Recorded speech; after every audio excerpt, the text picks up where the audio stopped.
Oi, seja bem-vinda de volta ao meu canal. Meu nome é Thelma Cintia. Eu ensino brasileiros e imigrantes que moram aqui nos Estados Unidos a multiplicarem os seus dólares para montar o seu pé de meia. Porém, para multiplicar esses dólares, precisa ser investindo. E para investir, precisa ter uma conta numa corretora americana aqui nos Estados Unidos. Quer dizer, americana nos Estados Unidos.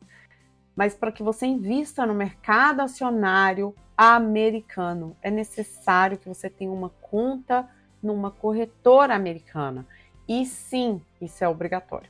Há formas de você investir aqui através de atravessadores, digamos assim. Existem aí BDRs e tal, pessoal que investe lá do Brasil.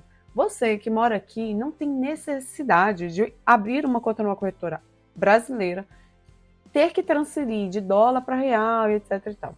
Então eu trouxe 3 opções. Por que eu trouxe essas 3 opções para você? Porque dependendo do seu status fiscal, não status imigratório, você vai ter aquela corretora que te aceita ou não.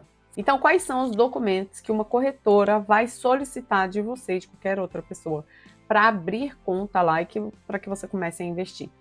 O primeiro deles, assim, né? Não é ordem na sequência, não. Mas você vai precisar apresentar uma identificação, e aí pode ser driver license, caso você tenha. Se não tiver, você pode apresentar o seu passaporte.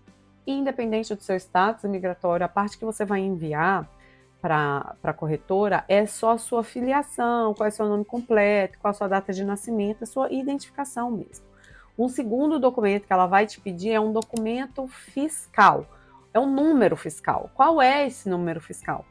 Se você é residente fiscal aqui nos Estados Unidos, você tem ou o Social Security Number, de novo, independente do seu status migratório, ou o seu ITIN, que é o Tax ID. Então você vai precisar tirar foto desse documento e fazer o upload em algum momento lá da abertura da conta, tá? E o terceiro documento que ele vai te pedir é um form. Esse form é para a Receita Federal Americana.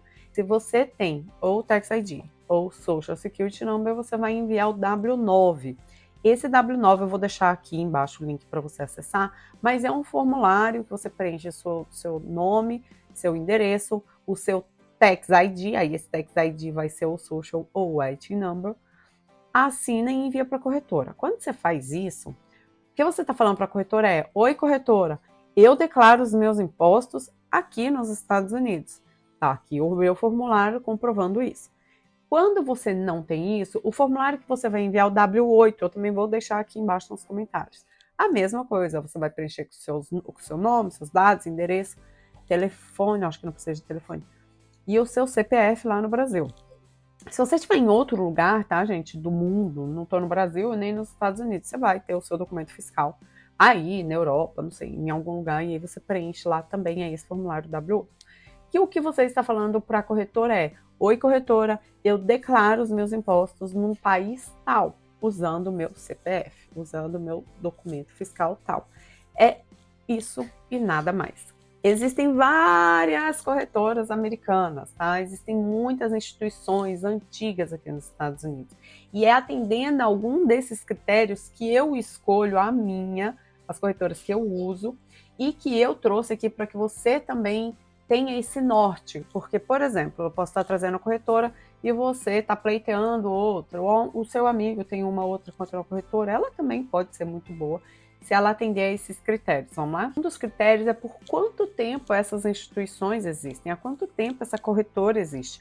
Pensa o seguinte: a corretora vai ser quem vai intermediar a sua compra de um ativo, a sua compra de uma ação, de um ETF, de um REIT, por anos. Porque quando você investe, principalmente para o longo prazo, principalmente para se aposentar e viver daqueles rendimentos, isso vai acontecer ao longo dos anos. E você quer que esse dinheiro esteja numa instituição que vai durar por mais 20, 30 anos. E como que eu tenho mais probabilidade de que isso aconteça? Há quanto tempo essa corretora existe? Então, por exemplo, a Fidelity existe desde 1946. Imagina por quantas crises, imagina por quantas trocas de governo, quantas guerras, quantas instabilidades que existiram nos últimos anos, e ela se manteve crescendo, forte e robusta. Então, a Fidelity é uma instituição que dá um check nesse critério de tempo. Uma outra instituição que eu também gosto muito é a Charles Schwab. A Charles Schwab antes era TD Ameritrade e ela foi comprada pelo grupo Charles Schwab, que existe desde 1971. Então, também é uma empresa que tem o check no teste do tempo. É uma empresa que possivelmente durará mais tempo do que nós. Outra instituição que eu trouxe é a Avenue.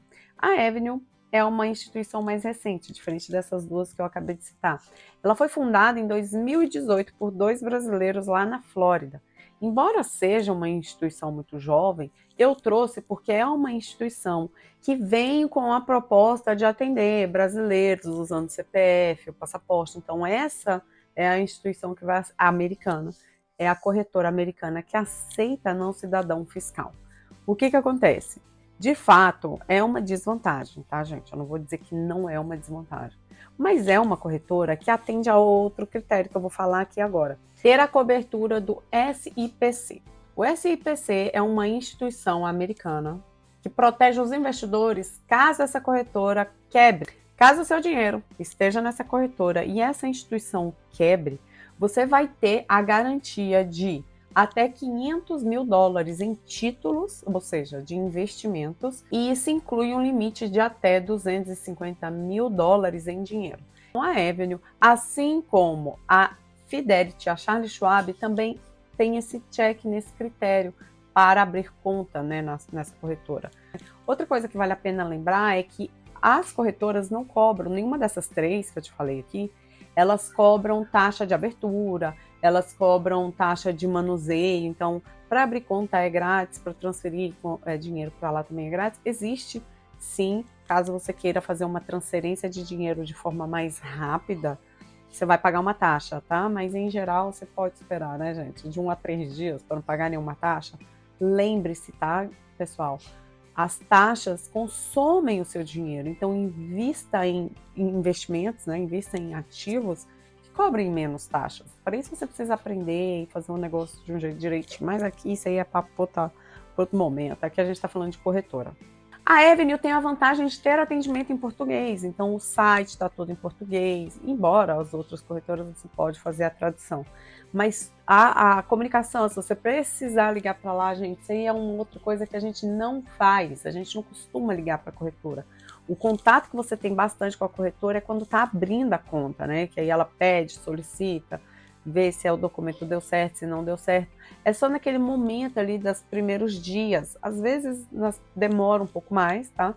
Então, pode ser que você gaste mais tempo precisando se comunicar com a corretora. E aí, nesse caso, você pode pedir ajuda para alguém que fala inglês, caso você não fale, ou mandar e-mail e tal. Tem uma outra vantagem, tanto na Fidelity quanto na Charles Schwab, é que elas têm lojas, né? É como o banco, por exemplo.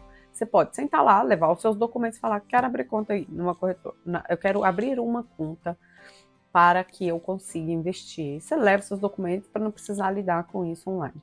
Todas essas contas podem ser abertas online, tanto no computador quanto no celular. É simples. Agora a gente tem que lembrar o seguinte: lembra quando você abriu conta no banco e aquele aplicativo era tudo tão diferente? Você falava: gente, por que não é igual é lá no Brasil? Por que ver um extrato é tão diferente? Não, na corretora também vai causar esse primeiro impacto de estranheza até você se acostumar com aquilo.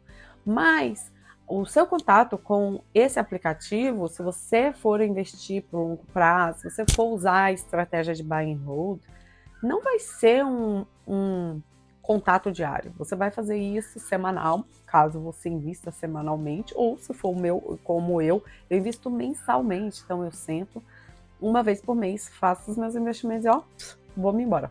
Não fico ali olhando as coisas. No primeiro momento, nos primeiros meses, semanas, não vou mentir que eu ficava olhando. Mas eu não faço mais isso há muitos anos. Em falar, em olhar ali o design, né, que eu mais gosto, eu tenho conta tanto na Fidelity quanto na Charles Schwab. Eu gosto muito, muito da Fidelity, tá? Eu acho o design, eu acho mais fácil entender, eu acho mais intuitivo a Fidelity do que a Charles Schwab. No entanto, talvez seja porque eu uso mais, ou porque foi a primeira que eu abri, eu não sei. Uma outra coisa que é muito importante você se atentar, gente, é quando for preencher os seus dados lá na corretora, na abertura de conta, você precisa colocar exatamente o seu nome, como veio no seu Tax ID, no seu Social ou no seu CPF, passaporte. tem que colocar bem direitinho, porque aqui eles têm essa coisa de primeiro nome e último nome, e aí middle name, né, o nome do meio.